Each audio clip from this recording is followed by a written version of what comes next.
ಧಾರವಾಡ ನಗರದ ರೈಲ್ವೆ ನಿಲ್ದಾಣದಲ್ಲಿ ಪ್ರಯಾಣಿಕರ ಪರಿಶೀಲನೆ. ನಿನ್ನೆ ದೆಹಲಿಯಲ್ಲಿ ನಡೆದ ಬಾಂಬ್ ಬ್ಲಾಸ್ಟ್ ಅವಘಡ ಹಿನ್ನೆಲೆಯಲ್ಲಿ ಧಾರವಾಡ ನಗರದ ರೈಲ್ವೆ ನಿಲ್ದಾಣದಲ್ಲಿ ಬರುವಂಥ ರೈಲ್ವೆ ಇಲಾಖೆ ಸಿಬ್ಬಂದಿಯಿಂದ ಪರಿಶೀಲನೆ.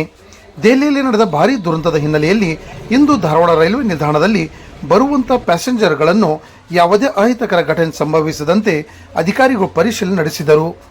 ಈ ಸಂದರ್ಭದಲ್ಲಿ ರೈಲ್ವೆ ನಿಲ್ದಾಣದ ಅಧಿಕಾರಿಗಳಾದ ಎಸ್ ರಂಜನ್ ಅವರು ಸಂಪೂರ್ಣ ಮಾಹಿತಿಯನ್ನು ಮಾಧ್ಯಮ ಮುಂದೆ ನೀಡಿದರು.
इस पर कल दिल्ली में जो बॉम्ब ब्लास्ट हुआ, अकॉर्डिंग हाई अलर्ट है अभी सभी public places including railway station.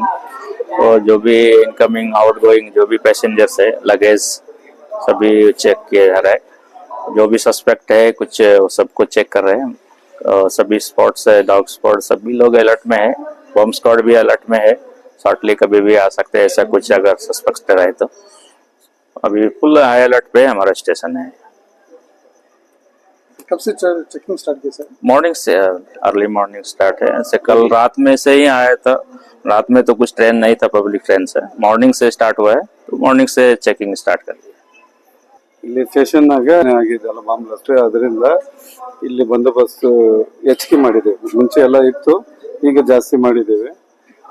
ಬರುವವರು, ಪ್ಯಾಸೆಂಜರ್ ಬರೋರು ಹೋಗೋರು ಎಲ್ಲರನ್ನೂ ಚೆಕ್ ಮಾಡ್ತಾ ಇದೀವಿ. ಮತ್ತೆ ಅನೌನ್ಸ್ಮೆಂಟ್ ಮಾಡ್ತಾ ಇದೀವಿ, ಈ ತರ ಯಾವುದೇ ಒಂದು ಅನ್ಕ್ಲೇಮ್ಡ್ ಬ್ಯಾಗ್ ಏನಾದ್ರು ಕಂಡು ಬಂದರೆ RPFಗೆ ಇಲ್ಲ JRPಗೆ ಇಲ್ಲ ರೈಲ್ವೆ ಸ್ಟಾಫ್ಗೆ ತಿಳಿಸಕ್ಕೆ ಎಲ್ಲರಿಗೂ ಅನೌನ್ಸ್ ಮಾಡಿದ್ದೇವೆ. ಮತ್ತೆ ನಮ್ದು ರೈಲ್ವೆ RPF ಡಾಗ್ ಸ್ಕ್ವಾಡ್ ಬರ್ತಾ ಇದೆ, ಅವಾಗ ಬಂದು ಚೆಕ್ ಮಾಡಿ ಹೋಗ್ತಾರೆ. ಬಾಂಬ್ ಸ್ಕ್ವಾಡ್ ಬಂದು ಚೆಕ್ ಮಾಡ್ತಾ ಇದ್ದಾರೆ. ರವಿಚಂದ್ರನ್.